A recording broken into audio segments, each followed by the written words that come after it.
ভাই ভাবি ডাকে বসেছি। কি জন্য যে বসাইছে আল্লাহ ভালো জানে। আল্লাহ জানে কি জন্য আবার। আমার ভাই ভাবি জামা কাপড় দিছে, একটা সেট দিছে অনেক দামি, কিন্তু আমি সেরকম দামে দিতে পারিনি। আমার সামর্থ্য অনুযায়ী কিছু মনে করবেন না ভাবি। তোমাকে এগুলা করতে কে বলেছে? আর আপনার জন্য একটা লুঙ্গি। তোমাকে ডাকাতে কে বলেছে?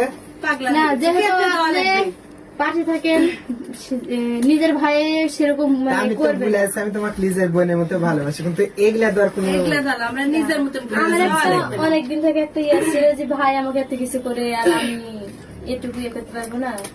আমি কষ্ট পাই না, যাই করি না, যেরকম কষ্টে থাকি না কেন, যাই হোক আমি অনেক শখ, কিছু মনে করবেন না। আর কেমন হয়েছে অবশ্যই দেখে। আমার বোন মানে জীবনে যার থেকে উপহার পায় না কেন, এটা আমাকে শ্রেষ্ঠ উপহার। আমার বোন, গরিব বোন আমাকে যে উপহার দিয়েছে এটা আমি মাথায় তুলে রাখবো।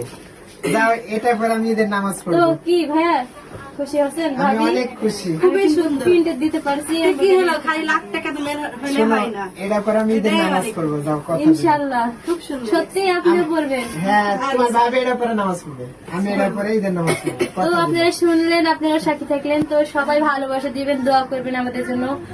গরিব হিসাবে আমার যে উপহার দিলে আমি আমি কি বলবো, আমি নিজে ভাষা খুঁজে পাচ্ছি না।